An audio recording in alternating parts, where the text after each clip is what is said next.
Hi friends, welcome to Chintu Luchi channel. ఇదిగోండి చున్నిపిండి అయితే కొడుతున్నాం ఫ్రెండ్స్. ఏంటి ఇవి అనుకోవద్దు, చూడండి రేషన్ బియ్యం అండి. బాగా కడిగేసి ఆరబోసుకొని పసుపు కొమ్ములు ఒక్కలా కొట్టి చూడండి, పలుకులు ఉన్నాయి. పెసులు బియ్యం అర్ధ కేజీ అయితే పెసులు కూడా అర్ధ కేజీనే ఉండాలి. పసుపు కొమ్ములు అయితే ఒక 150 గ్రాములు.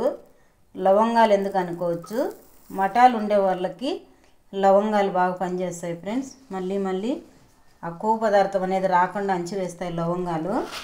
దీంట్లో ఇప్పుడైతే పెసులు, మెంతులు, లవంగాలు, పసుపు కొమ్ములు, పిల్లల పసుపు కొమ్ములు, లవంగాలు మరి వీటి ఎక్కువ అండి. లవంగాలు ఎక్కువ వేసుకోకూడదు, ఏదో 10-15 అంతే. ఇవి వచ్చి నామకొమ్ములండి. మనము పిల్లలకి బొడ్డు మీద వేస్తూ ఉంటాం తెలుసా.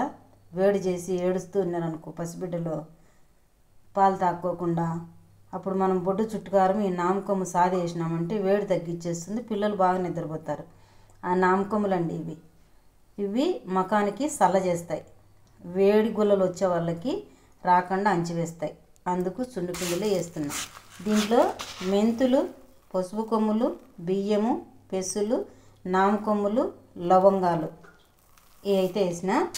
నెక్స్ట్ మనకి ఇంకా కొవ్వు పదార్థం చచ్చిపోవాలా, పురుగు చేష్టం అనేది రాకుండా, మంగు రాకుండా, మచ్చలు లేకుండా మనకి ఇంకా క్లియర్గా ఉండాలంటే యాపాకు కూడా అండి బాగా పనిచేస్తుంది. యాపాకు కూడా దండికి తెచ్చుకొని ఎండబోసుకొని, ఇప్పుడైతే లేదు, తెచ్చి ఎండబోసిన తర్వాత బాగా అది కూడా మిక్సీకి నీళ్ళలోనే ఎండబెట్టుకోవాలండి. యాపాకు మరి ఎండలో ఎండబెట్టుకోవద్దు. ఎండబెట్టేసి అది కూడా మిక్సీకి వేసి దీంట్లో కలిపేస్తాను. అప్పుడు ఇది చెన్నిపిండి. మగవాళ్ళు అయితే మకానికి పూసుకోకుండా, మగవాళ్ళు కూడా సంకల్లో ఎక్కడ నలుపు ఉంటే అక్కడ పూసుకుంటే నలుపు లేకుండా పోతుంది ఫ్రెండ్స్.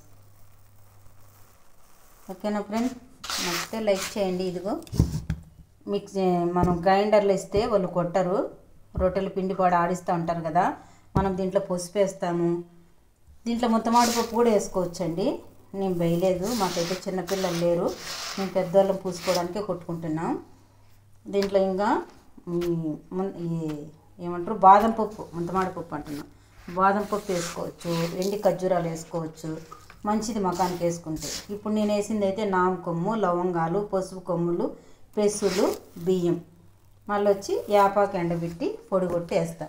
ఇదిగో ఇలా మిక్సీలో కొట్టేసి చూడండి, జల్లెడ పెట్టు, ఇట్ట జల్లెట్లో వేసుకొని అయితే జల్లి పెట్టుకోవాలి, లేకపోతే మళ్ళీ ముఖం రప్పు వస్తుంది. చూడండి జల్లి పెట్టినాక ఎట్టుందో మెత్తగా ఉంది పిండి. జల్లి పెట్టిన నూక ఇక్కడ వేస్తున్నా, మళ్ళీ మిక్సీ పట్టి మళ్ళీ జల్లి పెట్టాలి.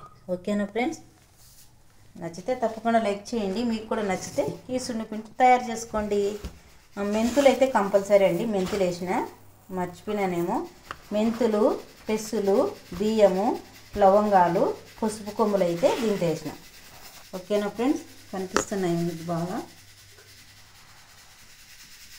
లవంగాలు ఉడుగులు వచ్చేవాళ్ళకి బాగా పనిచేస్తుంది ఫ్రెండ్స్. యాపాకు మంగు వచ్చేవాళ్ళకి పనిచేస్తుంది ఫ్రెండ్స్. పెసులు మకం నులుపు చేస్తుంది ఫ్రెండ్స్.